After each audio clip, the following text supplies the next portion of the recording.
Welcome back, students. In this lecture, we need to begin from the reflex action as we dropped it in last lecture. Actually, students, आप लोगों ने ना देखा होगा, observe किया होगा कि when suddenly a pointed object picks your foot, you immediately withdraw your leg, or if you touch hot water, unknowingly you withdraw your hand. इसका मतलब क्या हो कि आपका जो माइंड है वो बिल्कुल सोचता नहीं है, इमीडिएटली वर्क करता है, इमीडिएटली एक्शन करता है, और उसी को हम क्या कह रहे हैं, रिफ्लेक्स एक्शन कह रहे हैं. मेरी बात समझ आ रही है? यानी सडन कोई भी फंक्शन आप करते हैं, इनवॉलेंट्री रेस्पॉन्स आप शो करते हैं, है ना, उस स्टिमुलस के प्रति जो आपको मिला, यानी जो सेंस ऑर्गन आपको स्टिमुलस देते हैं उसके अकॉर्डिंग आप तुरंत रेस्पॉन्स करते हैं, तो वो आपका क्या कहलाता है, रिफ्लेक्स एक्शन कहलाता है. तो इस रिफ्लेक्स एक्शन की डेफिनेशन क्या हो सकती है, देखते हैं. A reflex action is an automatic, unconscious, involuntary and spontaneous response to a stimulus acting on the specific receptor. Reflex action clear हुआ? डेफिनेशन कि रिफ्लेक्स एक्शन वो है जब आप ऑटोमेटिक, मतलब आपको इतनी थिंकिंग की टाइम ही नहीं मिलता है, आप एकदम उस पर रिएक्ट करते हैं. और इनवॉलेंट्री मतलब जहां पर आपका अपने आप कोई वर्क हो रहा है. कल हमने पढ़ चुके हैं ये चीज कि इनवॉलेंट्री और वॉलेंट्री फंक्शन क्या होते हैं, है ना. एंड स्पॉन्टेनियस यानी तुरंत क्विकली वो काम होता है, रेस्पॉन्स टू अ स्टिमुलस, जो स्टिमुलस आपको मिला, है ना. और स्टिमुलस कहाँ से मिलता है, जो आपके सेंस ऑर्गन होते हैं वहां से. इसको एक एग्जाम्पल के रूप पे अपन समझ सकते हैं. कॉमन एग्जाम्पल आपका कि अगर आपका कोई भी, अभी मैंने बात कही थी, किसी भी हॉट यूटेंसिल्स या किसी भी हॉट ऑब्जेक्ट पर आपका हाथ लग जाता है, तो वहां पर आप ये सोचकर कि गर्म है, हाथ हटाऊं या ना हटाऊं, नहीं, आप तुरंत अनकॉन्शियसली क्या होता है, आपका हाथ इमीडिएटली वहां से हट जाता है ना. सडनली आप ये रिएक्शन शो कर देते हैं. इसके अलावा बहुत सारे एग्जाम्पल आपके डेली लाइफ में होते हैं, है ना. फॉर एग्जाम्पल जैसे कि किसी भी, जैसे आपकी आई है, जो आपकी आई होती है वो क्विकली मतलब क्लोज हो जाती है जब when an object suddenly approaches और a strong beam of light. यानी जब आपकी आंखों पे कोई बीम ऑफ लाइट यानी सनलाइट, मान लिया आप सनलाइट की तरफ देख रहे हैं, तो क्या होगा, अचानक आपकी आंखें उसकी तरफ देख नहीं पाएंगी, अपने आप क्लोज हो जाती हैं, है ना. ब्लिंकिंग ऑफ आइज यानी कोई शार्प ऑब्जेक्ट जब आपकी तरफ आ रहा होता है, आपकी फेस की तरफ आ रहा होता है, तो आपकी आंखें ब्लिंक कर जाती हैं, तुरंत बंद हो जाती हैं. क्यों? क्योंकि सडनली रिएक्शन होता है वो, है ना. अब उसको हम क्या कह रहे हैं, रिफ्लेक्स एक्शन कह रहे हैं. इसको हम एक फ्लो चार्ट के थ्रू समझ सकते हैं. जैसे कोई स्टिमुलस, अब आपको पता है कि स्टिमुलस कौन लेता है, कोई भी रिसेप्टर लेगा, है ना. और रिसेप्टर क्या होते हैं, जो भी आपके सेंस ऑर्गन है वो क्या होते हैं, रिसेप्टर का काम करते हैं. सेंस ऑर्गन जैसे आई, ईयर, नोज एक्सेट्रा. अब ये जो रिसेप्टर स्टिमुलस रिसेप्टर ऑर्गन के पास गए, अब यहां से उसको ले जाने वाला कौन होगा, सेंसरी नर्व. ये आपने पढ़ा है ना, न्यूरॉन्स में पढ़ा है ना, 3 टाइप्स की न्यूरॉन्स होती हैं. तो यहां से ये कहां जाता है, सेंसरी नर्व के through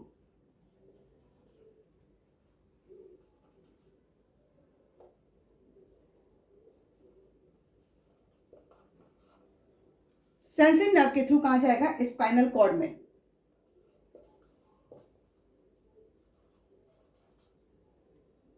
spinal cord and spinal cord से मोटर नर्व के थ्रू कहां जाती है, इफेक्टर ऑर्गन, जो हमारी क्या होती है, मसल्स एंड ग्लैंड्स, ये भी हम पढ़ चुके हैं. और उसके बाद ये इफेक्टर क्या करता है, रेस्पॉन्स शो करता है स्टिमुलस के थ्रू.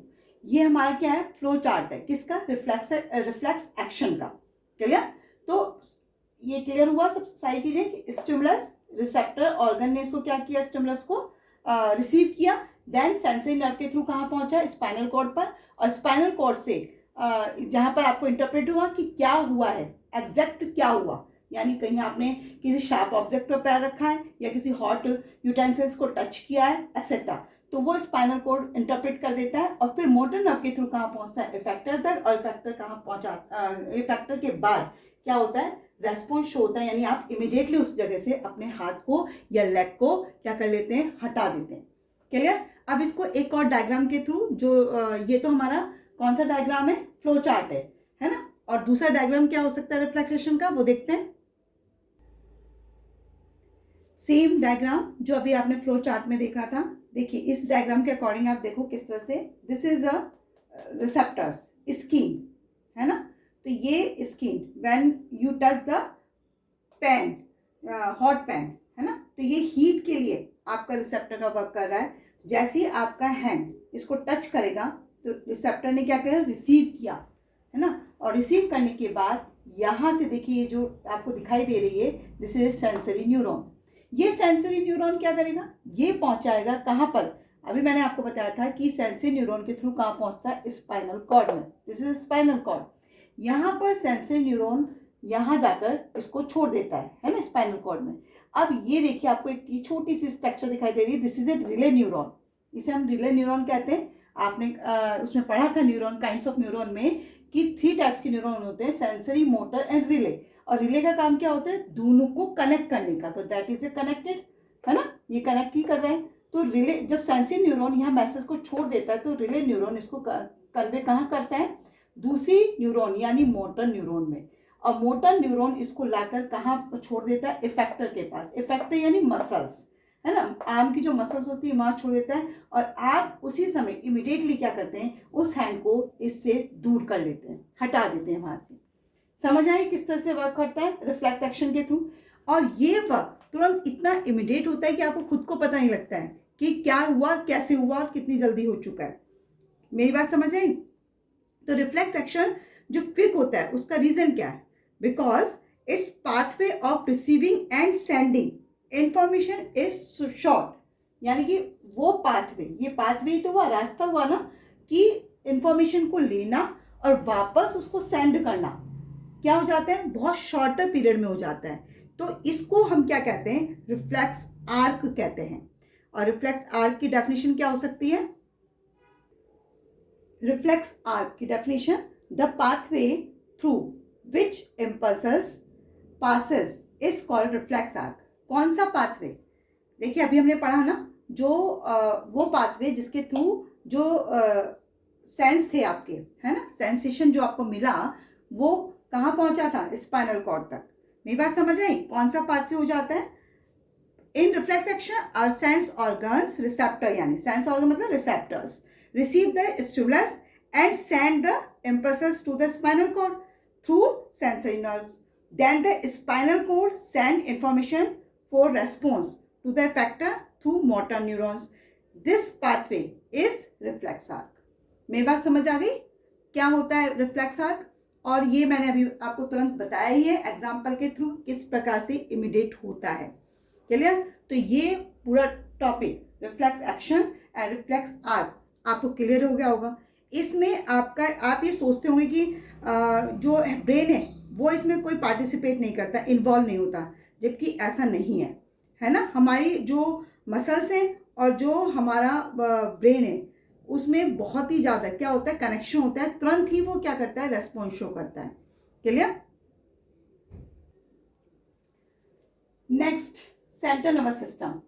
हमने प्रीवियस क्लास में पढ़ा था कि जो हमारा नर्वस सिस्टम होता है यानी ह्यूमन नर्वस सिस्टम होता है वो central nervous system and peripheral nervous system से मिलकर बना हुआ है। तो यहाँ पर हमने पेरिफेरल नर्वस सिस्टम तो पढ़ लिया, लेकिन सेंट्रल नर्वस सिस्टम अब हम पढ़ रहे हैं। तो central nervous system is consist of brain and spinal cord, brain and spinal cord. बार बार ये वर्ड आपके पास आ रहा है, ब्रेन तो अभी आया है, लेकिन स्पाइनल कोड को आपके इससे पहले भी ये वर्ड आपने सुन चुके हो। स्पाइनल कोड क्या है ना, ये मेडुला से स्टार्ट होता है और कहाँ तक, डाउनवर्ड तक चला जाता है स्पाइनल कोड। अब ब्रेन क्या है, ब्रेन जो हमारी बॉडी का सबसे हाईएस्ट कोऑर्डिनेशन सेंटर होता है, ये हाईएस्ट कोऑर्डिनेशन सेंटर है।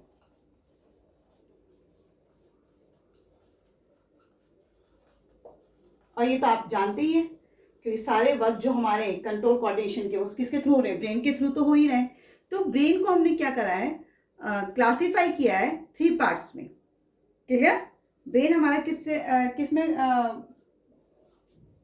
डिवाइडेड हो रखा है? 3 पार्ट्स में। कौन कौन से पार्ट्स है वो? एक तो है फोर ब्रेन, सेकंड कौन सा है? मिड ब्रेन, और थर्ड कौन सा है? Hind brain.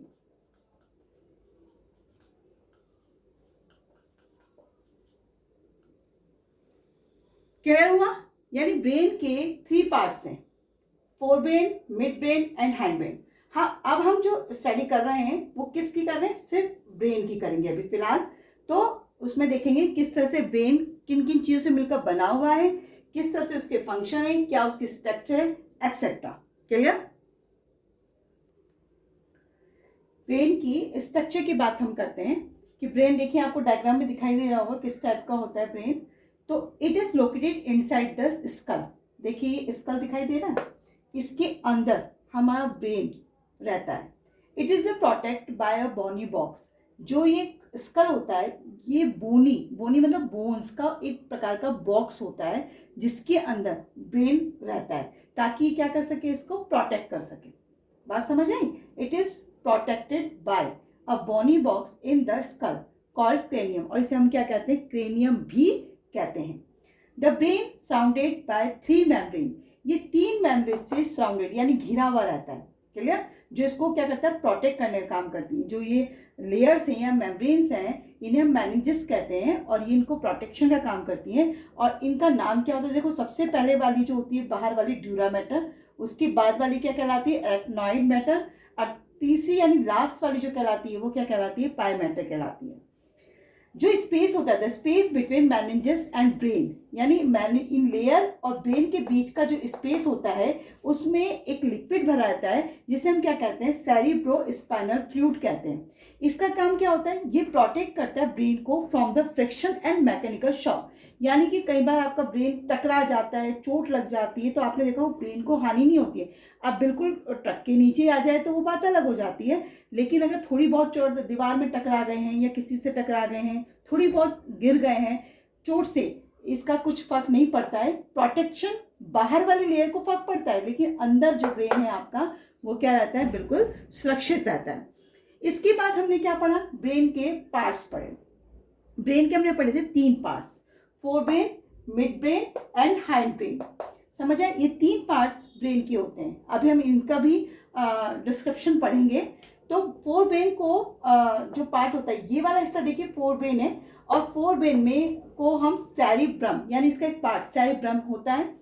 उसके बाद मिड ब्रेन का कोई पार्ट नहीं होता, इसे कोई क्लासिफिकेशन नहीं मिला है, इसलिए ये वाला हिस्सा इसका मिड ब्रेन कहलाता है। उसके बाद आता है हाइंड ब्रेन। हाइंड ब्रेन के 3 पार्ट्स होते हैं, pons, cerebellum and medulla. This is a pons. उसके बाद ये क्या कहलाता है? सेरिबेलम कहलाता है, और नीचे वाला हिस्सा जो होता है वो क्या कहलाता है? मेडुला, जिससे क्या टच रहती है? स्पाइनल कॉर्ड, और ये कहाँ जाती है? नीचे डाउनवर्ड तक जाती है। तो हम ब्रेन के तीनों पार्ट्स की स्टडी करते हैं कि वो क्या फंक्शंस करते हैं। ब्रेन का फर्स्ट पार्ट फोर ब्रेन को मैंने बताया था, it also called the cerebrum. इसको हम क्या कहते हैं? सेरिब्रम भी कहते हैं, क्योंकि उसका एक ही पार्ट में डिवीजन है। क्लियर? सेरिब्रम क्या है? Cerebrum it is the largest and most complex structure of brain. ये सबसे लार्जेस्ट पार्ट होता है इसका। फोर ब्रेन वाला जो पार्ट है ये सबसे ज़्यादा लार्जेस्ट होता है, कॉम्प्लेक्स स्ट्रक्चर होती है, क्योंकि इसमें देखिए बहुत ज़्यादा ये लाइनें दिख रही होंगी, बहुत ज़्यादा पाई जाती हैं। सेकंड ये बात कह रहा है कि they has sensory and motor areas, यानी कि इसमें दोनों एरियाज प्रेजेंट होते हैं, सेंसरी भी और मोटर भी। The information is received from sense organ. Sense organ मतलब जो आई, ईयर, नोज है ना, इनसे ये क्या करते हैं? सेंस को रिसीव करता है। Clear? And from the motor areas impulses are send to the effector, और उसके बाद ये मोटर एरिया के थ्रू कहाँ सेंड कर देता है इंफॉर्मेशन को? इफेक्टर तक। और इफेक्टर क्या है आपके? Muscles and glands. क्लियर? तो इस तरह से ये वर्क करता है फोर ब्रेन। अब इसके फंक्शंस क्या होते हैं? तो फंक्शन में it is the main thinking part of the brain. ये सबसे ज्यादा थिंकिंग पार्ट होता है ब्रेन का। कौन? सेरिब्रम। सेरिब्रम में क्या आता है? जैसे कि लर्निंग है आपकी, रीजनिंग है, इंटेलिजेंस है। देखा होगा आपने कि बहुत पुरानी पुरानी चीजें भी आपके एक पार्ट में स्टोर रहती हैं और फिर आपको वो चीज़ें क्या होती है, मेमोराइज हो जाती हैं कि अच्छा उस समय ऐसा हुआ होगा, है ना। तो ये सब आपको कैसे होता है, ये फोर ब्रेन के कारण होता है। इसमें learning, reasoning, intelligency, personality and memory सब आपके क्या होता है, स्टोर होता है। क्लियर। उसके बाद next second, all the voluntary actions of the body are coordinated by the cerebrum। यानी कि जितने भी वॉलेंट्री एक्शंस होते हैं, वॉलेंट्री और इनवॉलेंट्री एक्शंस आप पढ़ चुके हैं क्या होते हैं, तो ये किसके थ्रू कोऑर्डिनेट होते हैं, सेरेब्रम के थ्रू ही होते हैं। क्लियर। नेक्स्ट सेकंड आता है मिड ब्रेन। मिड ब्रेन मैंने आपको कहा था ये फर्दर डिवाइडेड नहीं होता है ना। तो the mid brain is a small thick wall structure. ये बहुत थिक वॉल स्ट्रक्चर होती है मिड ब्रेन, मिड में प्रेजेंट होता है। फंक्शन क्या है इसका, it controls reflex movement of the head, neck and tongue in response to visual and auditory stimuli. Visual मतलब दिखाई देने वाला, ऑडिटरी मतलब सुनाई देने वाला, है ना। तो इस तरह के फंक्शन रिफ्लेक्स मूवमेंट पर ये करता है, कंट्रोल करने का काम कौन करता है, मिड ब्रेन। इसके अलावा ये उन मूवमेंट्स, रिफ्लेक्स मूवमेंट को भी कंट्रोल करता है, जैसे eye muscles, change in प्यूपिल size. अभी देखो चेंज इन प्यूपिल साइज का मतलब क्या हुआ कि जैसे आपकी आंखों में कोई तेज रोशनी, हमने कहा था कि अगर आप सनलाइट की तरफ देख रहे हैं तो उस समय आपकी आंखें ऑटोमेटिकली बंद हो जाती हैं, उसमें आप अपना दिमाग नहीं लगाते हैं, है ना। क्लोज योर आइज कब, जब आपकी आइज यानी आपके जो देख रहे हैं आप किधर, सनलाइट की तरफ, तो तब आपकी आइज एकदम ऑटोमेटिकली बंद हो रही हैं। तो वहां पर प्यूपिल साइज मतलब छोटा या बड़ा होना, है ना, डिपेंड करता है कि आंखों में लाइट कितनी जा रही है। अगर बहुत तेज जा रही है तो आंखें बंद हो जाएंगी, थोड़ा बहुत आप देखने की कोशिश कर रहे हैं तो आपकी आंखें क्या हो जाती है, बिल्कुल छोटी सी हो जाती हैं। तो प्यूपिल साइज डिपेंड करता है किस पर, मिड ब्रेन पर ही, है ना। इसी तरह से shape of the eye lens की जो शेप है, बड़ा रखना है या छोटा करना है, ये सब भी डिपेंड किस पर कर रहा है, मिड ब्रेन पर। वैसे तो ब्रेन का बहुत थोरोली स्टडी है, लेकिन आपके कोर्स में इतनी ही स्टडी है, मतलब इस थोड़ा सा ही इंट्रोडक्शन है। ज़्यादा अगर आपको वो पढ़ना है तो हायर क्लासेस में आपको पढ़ने को मिलेगा। Third part, hind brain, this वाला पार्ट, है ना, this part hind brain. It is located below and behind the cerebrum.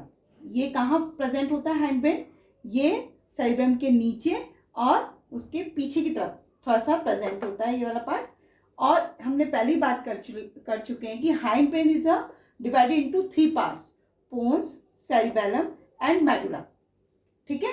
सबसे पहले हम सेरिबेलम की बात कर रहे हैं। इसके फंक्शन क्या होते हैं कि it maintain the posture and balance of human body. आपकी बॉडी को बैलेंस करना यानी इक्विलिब्रियम, बैलेंस करना और आपका पोस्चर को डिसाइड करना, ये डिपेंड करता है सेरिबेलम पर। जब आप किसी चेयर पर बैठते हैं ना, तो बैठने का आपका पोस्चर क्या है, सीधे बैठे हैं, झुककर बैठे हैं, किस तरह से बैठे हैं, है ना, there is a depend on the cerebellum. Second part, it also control the coordination and adjustment of movement of our body. यानी कि आपकी बॉडी का कोऑर्डिनेशन, जो आपकी बॉडी का एडजस्टमेंट है मूवमेंट में, है ना, उसको कंट्रोल करने का काम भी कौन कर रहा है, सेरिबेलम। सेकेंड पार्ट आता है इसका पोन्स। क्लियर। पोन्स क्या काम करता है, सबसे पहले तो देखो कि वो होता क्या है। It is a broad band of fibres. Actually pons का आपको दिखाई दे रहे होंगे, फाइबर्स लाइक स्ट्रक्चर होती है which connected cerebrum, cerebellum and medulla. ये किससे कनेक्ट रहता है, ये सेरिब्रम से भी कनेक्ट रहता है, ये मेडुला से भी कनेक्ट हो रखा है, और ये किससे कनेक्ट हो रहा है, सेरिबेलम से भी कनेक्ट हो रहा है ना। और इसका फंक्शन क्या होता है, it takes part in regulating respiration और पार्टिसिपेशन। यानी जब आपका रेस्पिरेशन होगा तभी आप पार्टिसिपेट करेंगे ना, तो ये क्या करता है, इस चीज को रेगुलेट करता है ना, रेस्पिरेशन को रेगुलेट करता है। ये काम किसका है, पोन्स का। हाइंड ब्रेन का थर्ड पार्ट कौन सा है, मेडुला ऑब्लोंगेटा। इसका पूरा नाम क्या होता है, medulla oblongata. It is continued as spinal cord in the neural canal of vertebral column. देखिए ये दिखाई दे रहा है स्पाइनल कॉर्ड, ये स्पाइनल कॉर्ड ऐसी, ये जो लाइनिंग दिखाई दे रही है इसके बीच में देखिए, ये न्यूरल कैनाल होती है, इसी कहा गया neural canal of vertebral column, जो आपकी रीढ़ की हड्डी से आप कह रहे हैं, है ना। अब इसके फंक्शन क्या होते हैं, it controls various involuntary action, जितने भी इनवॉलेंट्री एक्शन होते हैं उन पर कंट्रोल कौन करता है? मेडुला करता है। मेरी बात समझ आई? मेडुला कहाँ प्रेजेंट होता है? एक्चुअली मेडुला से कौन कनेक्ट है? स्पाइनल कॉर्ड कनेक्ट है ना। इट इज ए कंटिन्यूड, कहाँ तक है मेडुला? जहाँ से स्पाइनल कॉर्ड शुरू हो जाती है वहाँ तक मेडुला है। और उसके बाद इसके जो फंक्शन है वो इनवॉलेंट्री एक्शंस पर क्या करना? कंट्रोल करना है, जैसे कि हार्ट बीट है, ब्रीथिंग है, ब्लड प्रेशर है ना, एक्सेट्रा। क्लियर? पेरिस्टाल्टिक मूवमेंट है आपका, यानी कि जब इसोफेगस में फूड जाता है उसे कहते हैं ना पेरिस्टाल्टिक मूवमेंट, तो उस पर भी कंट्रोल कौन कर रहा है? मेडुला कर रहा है।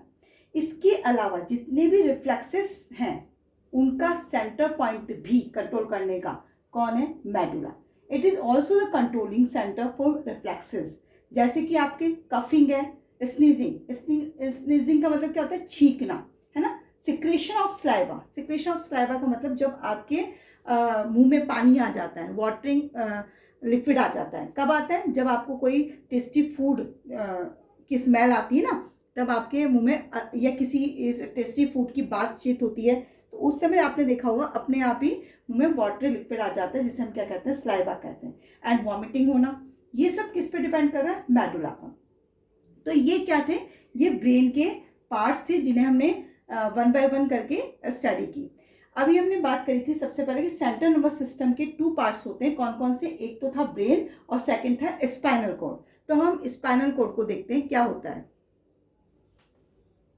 Spinal cord, it is a cylindrical structure that start with medulla. ये हम अभी भी पढ़ चुके हैं, है ना। जो हमने ब्रेन की स्ट्रक्चर पढ़ी थी उसमें मेडुला ऑब्लांगेटा पढ़ा था, तब हमने बताया था कि ये कहाँ से स्टार्ट होती है? स्पाइनल कॉर्ड मेडुला के बिलो, नीचे से, है ना। तो it is a cylindrical structure that start with medulla and extend downwards to almost the whole length of the backbone, यानी जो आपकी बैकबोन होती है उसकी जितनी लेंथ होती है वहीं तक स्पाइनल कॉर्ड भी प्रेजेंट होती है। Spinal cord is surrounded by meninges, यानी कि जिन मेम्ब्रेन से घिरा हुआ होता है स्पाइनल कोड उसे क्या कहा जाता है? मेनिंजेस कहा जाता है। It is enclose in a bony cage. देखिए इस तरह का स्पाइनल कोड होता है ना, इस तरह की स्ट्रक्चर होती है इसकी। ये वैसे भी आप रिफ्लेक्स एक्शन में जब आपने पढ़ा था तो उसमें इस तरह की स्ट्रक्चर देख चुके हैं स्पाइनल कोड की, है ना। तो ये किसमें एनक्लोज रहता है? एक बोनी केज। केज मतलब पिंजरा, है ना। बोन से बना हुआ एक पिंजरा होता है जिसे हम क्या कहते हैं? वर्टिब्रल कॉलम कहते हैं, यानी जो आपकी रीढ़ की हड्डी होती है ना उसकी बात हो रही है। उसे न्यूरल कैनाल भी कहा जाता है ना, जिसमें कि ये प्रेजेंट होता है spinal cord. 31 pairs of nerve इससे अराइज होती हैं, किससे? स्पाइनल कॉर्ड से। ये देखिए यहाँ पर लिखा हुआ है स्पाइनल नर्व, तो ये यहाँ से निकलती है। एक्चुअली स्पाइनल गैंग्लियन, जहाँ पर कि स्पाइनल्स का पूरा यानी जो आपकी नर्व्स होती है उनका एक प्रकार का गुच्छा बन जाता है, जहाँ से फिर ये नर्व्स अराइज होकर डिस्ट्रीब्यूट हो जाती हैं। क्लियर? उसके बाद इसमें जो मेनिंजेस होती हैं उनके बीच में जो स्पेस रहती है उनमें एक लिक्विड भरा रहता है जिसे हम क्या कहते हैं? सेरिब्रोस्पाइनल फ्लूइड कहते हैं। और इसका काम क्या होता है? जितने मैकेनिकल शॉक होते हैं उनसे प्रोटेक्ट करने का काम ये किसका करता है? स्पाइनल कॉर्ड का। अब हम देखते हैं इसके फंक्शन क्या होते हैं स्पाइनल कॉर्ड के। First, it is the centre of reflex action below the neck. Neck के नीचे इसका क्या होता है? रिफ्लेक्स एक्शन का क्या होता है? सेंटर होता है। Second, it conduct sensory impulse from the skin and muscles to the brain, यानी इसका काम क्या होता है? ये कंडक्ट करता है सेंसरी इम्पल्स को, जो आपको कहाँ से मिलते हैं? रिसीव करते हो आप कहाँ से? सेंसरी ऑर्गन से, है ना। तो वही तो हो गए आपके सेंसरी इम्पल्स। तो उनको कंडक्ट करने का काम क्या कर रहा है? कहाँ से और कहाँ तक कर रहा है? पहले स्किन एंड मसल से लेता है और कहाँ पहुँचाता है? ब्रेन तक। थर्ड, इसका काम क्या है? It conducts motor response from the brain to muscles of the trunk and limbs. देखिए ये फिर उसके बाद जो ब्रेन तक पहुंच गए इम्पल्स उनको वापस रेस्पॉन्स यानी फैक्टर तक पहुंचाने का काम भी कर रहा है। कहाँ से? ब्रेन। लिम्स आपके लेग्स और आर्म्स को कहा जाता है ना, फोर लिम एंड हाइंड लिम। मेरी बात समझ आ गई? इस तरह से आपका सेंट्रल नर्वस सिस्टम जिसमें ब्रेन और स्पाइनल कॉर्ड दोनों आते हैं वो आपके कंप्लीट हो गए। मेरे ख्याल से आपको समझ आ गया होगा। ओके। ह्यूमंस में कोऑर्डिनेशन का काम 2 सिस्टम्स करते हैं, एक था नर्वस सिस्टम और सेकंड हमने पढ़ा था एंडोक्राइन सिस्टम, और जिसे मैंने आपको बताया था कि उसे हम हार्मोनल सिस्टम भी कहते हैं। तो सबसे पहले मैंने यहाँ पर पढ़ते हैं हार्मोन्स क्या है ना।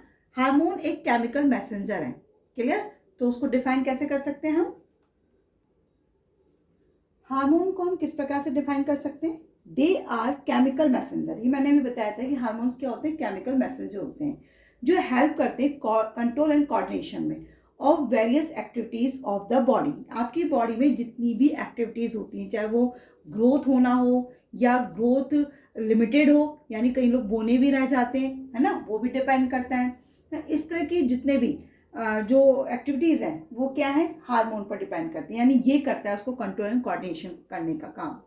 अब इसी कैरेक्टरिस्टिक्स क्या होती है हार्मोन्स की? तो कुछ कैरेक्टरिस्टिक्स क्या है?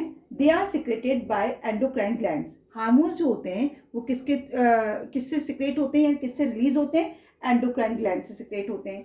सेकेंड है they are secreted in trace amount. एक लिमिटेड अमाउंट में ही ये क्या होते हैं? सिक्रेट होते हैं। They are third they are poured directly into the blood. मतलब ये डायरेक्ट ब्लड में मिक्स हो जाते हैं, ये किसी डक्ट के थ्रू सर्कुलेट नहीं होते हैं, है ना, डायरेक्ट ब्लड में मिक्स होते हैं। They act as a chemical messenger, ये हम बात कर चुके हैं, ये एक प्रकार के केमिकल मैसेंजर के रूप में बिहेव करते हैं। They act on specific tissue और टारगेट ऑर्गन। ये जितने हार्मोन्स जो होते हैं ये स्पेसिफिक टिश्यू या टारगेट ऑर्गन पर ही रिएक्ट करते हैं, उसके अलावा ये किसी पर भी, जो भी हार्मोन होगा अभी हम पढ़ेंगे, तो जो भी हार्मोन होता है उसका जो टिश्यू होता है, जो उसका टारगेट ऑर्गन होता है, वो वहीं पर ही क्या करता है? रिएक्ट करता है। क्लियर? देयर एक्सेस और डेफिशिएंसी, यानी ये ज़्यादा मात्रा में है या इससे कोई डेफिशिएंसी हो गई हो, तो दोनों ही कंडीशन में ये क्या करता है? सीरियस कंसिक्वेंस, यानी कि सीरियस प्रॉब्लम क्रिएट कर देता है। They are not store in the body, ये स्टोर नहीं होते हैं बॉडी के अंदर, and exit from the system. कहाँ हो जाते हैं? वो सिस्टम से बाहर एक्सीट हो जाते हैं। समझ आ गया हार्मोन क्या है, उसकी कैरेक्टरिस्टिक्स क्या है? देखिए एंडो मीन्स क्या होता है? एंडो मीन्स होता है इनसाइड, एंडो और क्राइन, है ना। तो एंडो मीन्स क्या है? इनसाइड।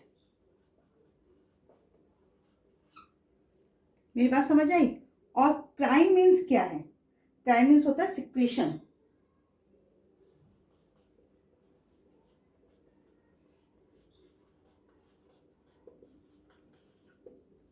सिक्रेशन, एंडोक्राइन, है ना। इनसाइड, एंडो मीन्स इनसाइड, और क्राइन मतलब क्या है? सिक्रेशन।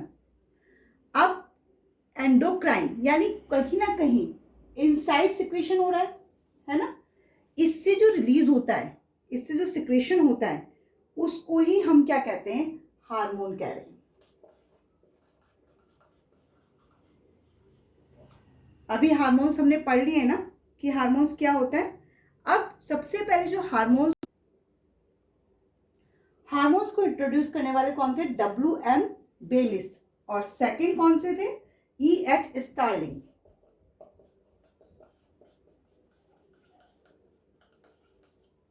इन दो साइंटिस्ट ने हार्मोन वर्ड को सबसे पहले इंट्रोड्यूस किया था कि हार्मोन्स क्या होते हैं, है ना। यानी जो एंडोक्राइन से सिक्रेशन हुआ, उस सिक्रेशन का नाम हार्मोन देने वाले कौन थे? WM Bayliss and EH Starling. मेरी बात क्लियर हो गई?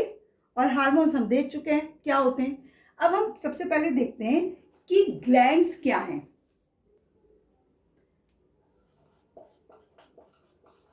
ग्लैंड्स, ग्लैंड्स क्या है ना। तो glands is a made up of group of cell.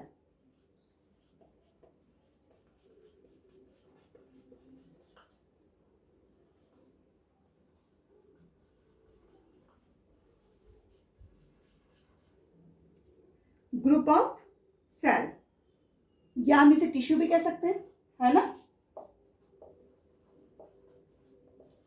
Glands होती हैं। Actually gland is a structure which secrete, क्या सिक्रेट करती है? स्पेसिफिक सब्सटेंस, जिसे हमने केमिकल मैसेंजर कहा था, है ना। तो एक तरह का स्ट्रक्चर है जो क्या कर रही है? सिक्रेट करती है स्पेसिफिक सब्सटेंस को। कहाँ पर? इन द बॉडी। समझ आया? वो ग्लैंड से, और किससे मिलकर बनी होती है? ग्रुप ऑफ सेल से। तो एक्चुअली अगर हम ग्लैंड्स की बात करें तो ये 2 टाइप में क्लासीफाइड होती हैं। एक होता है, अभी हमने एंडोक्राइन सिस्टम की बात करी, है ना। तो ग्लैंड्स को हमने 2 में क्लासीफाई किया है। एक तो क्या? एक्सोक्राइन ग्लैंड,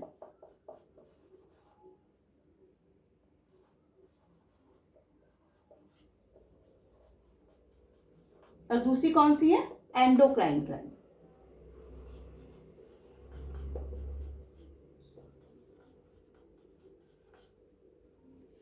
क्लियर हुआ। एक्सोक्राइन यानी एक्सो और एंडो, एंडो मीन्स होता है इनसाइड और एक्सो मतलब होता है आउटसाइड। क्लियर। एंडोसाइड जो होती हैं ग्लैंड्स, वो ग्लैंड्स क्या होती हैं, जो एक केमिकल सब्सटेंस को सिक्रेट कर रही है, जिन्हें हम क्या कह रहे हैं, हार्मोन्स कह रहे हैं। तो ये होती हैं डक्टलेस, क्योंकि इनका जो सिक्रेशन होता है वो डायरेक्टली कहाँ मिक्स हो जाता है, ब्लड में, तो इन्हें क्या क्या कहा जाता है, डक्टलेस ग्लैंड भी कहा जाता है। अगर ये डक्टलेस है तो ये कौन सी हो जाएंगी, डक्टिव।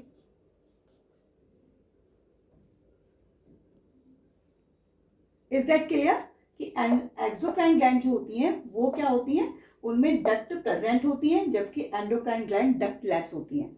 क्लियर। दूसरी बात कि एक्सोक्राइन ग्लैंड जो होंगी वो ग्लैंड्स अपना जो सिक्रेशन है वो डक्ट के थ्रू अपने टारगेट तक पहुंचाती हैं, यानी कि इनका डक्ट के थ्रू ही जाएगा जो भी सिक्रेशन होगा। और एंडोक्राइन ग्लैंड डक्टलेस है, इसलिए डायरेक्टली कहाँ मिक्स करेंगी अपना सिक्रेशन को, ब्लड में। तो यहाँ पर एक्सोक्राइन ग्लैंड जैसे एग्जांपल के रूप में हम क्या ले सकते हैं, प्रोस्टेट ग्लैंड जो मेल में प्रेजेंट होती है, सेकंड सलाइवरी ग्लैंड जो माउथ में प्रेजेंट होती है, ये एक्सोक्राइन है। यानी क्यों एक्सोक्राइन है, क्योंकि इनका जो सिक्रेशन है, जो सिक्रेट करती है ये, उसको ये डक्ट के थ्रू पहुंचा रही है अपने टारगेट पॉइंट तक। अब अगर हम डक्टलेस या एंडोक्राइन की बात करें तो वो तो बहुत सारी, जिसे अभी हम 1 by 1 अभी स्टडी करेंगे, है ना, पूरी कौन कौन सी एंडोक्राइन ग्लैंड्स होती हैं। अब कुछ ग्लैंड्स ऐसी भी हैं जो दोनों तरह का बिहेव करती हैं, यानी कि एक्सोक्राइन भी होती हैं और एंडोक्राइन भी होती हैं। तो बोथ जो दोनों तरह का बिहेव करती हैं वो कौन सी ग्लैंड होती हैं, फॉर एग्जाम्पल जैसे पैनक्रियाज। पैनक्रियाज वो ग्लैंड है जो एक्सोक्राइन एंडोक्राइन दोनों प्रकार का बिहेवियर शो करती है। बिकॉज कब करती है, जब पैनक्रियाज से पैनक्रियाटिक जूस निकलता है,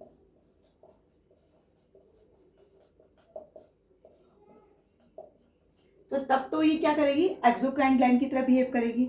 और जब इसमें से हार्मोन रिलीज होता है, यानी इंसुलिन हार्मोन रिलीज होता है, तभी किसकी तरह बिहेव करती है, एंडोक्राइन ग्लैंड की तरह बिहेव करती है। Same as it is testis. अब टेस्टिस से कैसे बिहेव करेगी, जब इसमें से कोई हार्मोन रिलीज हो रहा है, जैसे टेस्टोस्टेरोन जब हार्मोन रिलीज होता है तो ये एंडोक्राइन ग्लैंड की तरह बिहेव करती है। और जब टेस्टिस में से स्पर्म रिलीज होते हैं और ये स्पर्म डक्ट के थ्रू मूव करते हैं, तो तब वो किसकी तरह बिहेव करते हैं, एंड एक्सोक्राइन ग्लैंड की तरह बिहेव करते हैं। इसी तरह से एक होती है ओवरीज। ओवरीज भी दोनों तरह, यानी exocrine and endocrine both glands की तरह बिहेव कर रही है, क्योंकि इसमें से जो हार्मोन रिलीज होंगे तब वो क्या करेगी, एंडोक्राइन ग्लैंड की तरह बिहेव करेगी, है ना। एस्ट्रोजन और प्रोजेस्टेरोन हार्मोन जब रिलीज होंगे तो एंडोक्राइन ग्लैंड की तरह बिहेव करेगी। और जब इसमें से क्या रिलीज होगा, एग, तो ये क्या रिलीज किसकी तरह बिहेव करेगी, एक्सोक्राइन ग्लैंड की तरह। मेरी बात समझ आ गई। अब हम इनके हार्मोन्स पढ़ेंगे। अब हम बात करेंगे एंडोक्राइन ग्लैंड्स के से रिलीज होने वाले हार्मोन की। एंडोक्राइन सिस्टम में जो ग्लैंड्स आती हैं, है ना, उनको उनकी स्टडी हम करते हैं, तो उनमें एंडोक्राइन ग्लैंड्स, उनके हार्मोन्स वो कहाँ सिचुएटेड होती है, उनके फंक्शन क्या है, और इन ग्लैंड से निकलने वाले हार्मोन की एक्सेस मात्रा से या उनकी डेफिशिएंसी क्या होती है वो हम बाद में देखेंगे। पहले हम ये चीज़ें देखते हैं। क्लियर। तो सबसे पहले हाइपोथैलेमस। हाइपोथैलेमस ग्लैंड जो होती है उससे जो हार्मोन रिलीज होता है वो क्या होता है, रिलीजिंग हार्मोन, और ये कहाँ प्रेजेंट होता है, ब्रेन के अंदर। इसके फंक्शन क्या है, ये regulation of secretion of hormones from pituitary gland, यानी पिट्यूटरी ग्लैंड से जो हार्मोन सिक्रेट हो रहे हैं उनको रेगुलेट करने का काम करती है। क्लियर। सेकेंड है pituitary. Pituitary gland is a master gland. इसे मास्टर ग्लैंड भी कहा जाता है। क्यों कहा जाता है, बिकॉज इसमें से बहुत सारे हार्मोन सिक्रेट होते हैं जो डिफरेंट वर्क करते हैं, है ना। लेकिन आपके कोर्स में सिर्फ ग्रोथ हार्मोन है, इसलिए ग्रोथ हार्मोन ही मैंने यहाँ पर लिखा है। ओरली मैं आपको और हार्मोन्स भी बता दूंगी। तो पहला पिट्यूटरी ग्लैंड से रिलीज होने वाला हार्मोन कौन सा है? ग्रोथ हार्मोन, है ना, जिसे शॉर्ट में GHP कहा जाता है। और ये कहाँ प्रेजेंट होती है pituitary gland? Just below the brain. Just below the brain एक छोटा सा मटर के दाने जैसी स्ट्रक्चर होती है जिसे हम पिट्यूटरी ग्लैंड कहते हैं। ये क्या करता है? Stimulation of development of tissue, यानी कि टिश्यू के डेवलपमेंट में हेल्प करता है, उसको स्टिमुलेट करता है। और प्रमोट ग्रोथ, यानी ग्रोथ को प्रमोट करता है, यानी कि हमारे जो बॉडी की ग्रोथ है, चाहे वो लंबा होना या बूना रह जाना, है ना, ये डिपेंड किस पर कर रहा है? पिट्यूटरी ग्लैंड पर कर रहा है। इसके अलावा जो हार्मोन्स इससे सिक्रेट होते हैं, बहुत सारे हार्मोन हैं जो आप हायर क्लासेस में पढ़ेंगे। यहाँ पर आपके कोर्स में सिर्फ ग्रोथ हार्मोन के बारे में ही डिस्क्राइब है। तो इससे और हार्मोन जो सिक्रेट होते हैं उन्हें हम क्या क्या कह सकते हैं? जैसे कि थायराइड स्टिमुलेटिंग हार्मोन, जो TSH कहा जाता है उसे। ये सिर्फ मैं आपको ओरली एक्सप्लेन कर रही हूँ, लेकिन ये आपके लिए इम्पॉर्टेंट नहीं है ना, ये आपके कोर्स में नहीं है। सेकंड, इसी तरह से एड्रीनोकार्डियोट्रोपिक हार्मोन, जिसे हम ACTH भी कहते हैं, follicle stimulating hormone, luteinizing hormone, prolactin, ये सब हार्मोन क्या है? पिट्यूटरी ग्लैंड्स के थ्रू ही निकलते हैं। इसीलिए इसको क्या कहा जाता है? मास्टर ग्लैंड कहा जाता है, क्योंकि बहुत सारे जो फंक्शंस हैं उन पर कंट्रोल हमारी कौन सी ग्लैंड कर रही है? पिट्यूटरी ग्लैंड कर रही है। मेरी बात समझ आ गई? थर्ड है थायराइड। थायराइड ग्लैंड से रिलीज होने वाला हार्मोन कौन सा है? थायरॉक्सिन। थायरॉक्सिन जब कहाँ प्रेजेंट होता है? Attach to the wind pipe. जो वेंट पाइप होती है ना हमारी, उसके मतलब चारों तरफ ये अटैच रहता है उससे। और इससे फंक्शन क्या होता है? Regulation of metabolism of carbohydrate, fats and protein, यानी ये जो मेटाबॉलिज्म की रेट है उसको रेगुलेट करता है, उसको कंट्रोल करने का काम करता है। क्लियर? नेक्स्ट है पैराथायरॉयड। पैराथायरॉयड का काम क्या होता है? यानी इससे रिलीज होता है पैराथायरॉयड हार्मोन रिलीज हो रहा है। और ये कहाँ प्रेजेंट होता है? They are embedded in the thyroid gland, यानी थायराइड ग्लैंड के चारों प्रेजेंट होता है और रेगुलेट करता है ब्लड में कैल्शियम और फॉस्फेट लेवल को, यानी ब्लड के अंदर जो कैल्शियम फॉस्फेट का लेवल उसको मेंटेन करने का काम कौन कर रहा है? पैराथायरॉयड ग्लैंड कर रही है। आगे थाइमस। थाइमस से जो हार्मोन सिक्रेट होता है वो होता है थाइमस हार्मोन, है ना। और ये कहाँ प्रेजेंट होती है? The lower part of the neck, यानी नेक के जस्ट नीचे और चेस्ट से ऊपर। क्लियर? और फंक्शन क्या होता है?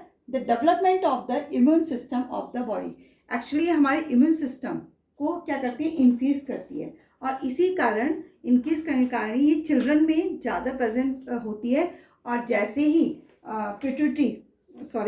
जैसे ही प्यूबर्टी आती है उस समय ये क्या हो जाती है? श्रिंक हो जाती है। मेरी बात समझ आई? कि thymus gland is a large in young children but shrink after puberty. Puberty के बाद ये क्या हो जाती है? श्रिंक हो जाती है। क्लियर? उसके बाद नेक्स्ट आता है पैनक्रियास।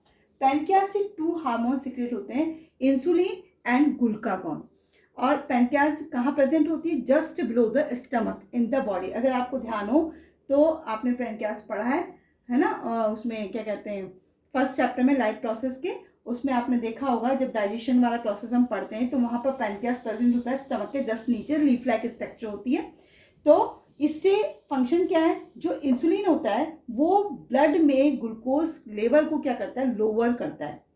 जब आपके ग्लूकोज यूटिलाइजेशन इंक्रीज हो रहा होता है तो उससे ब्लड में ग्लूकोज लेवल को क्या कर देता है? लोअर कर देता है।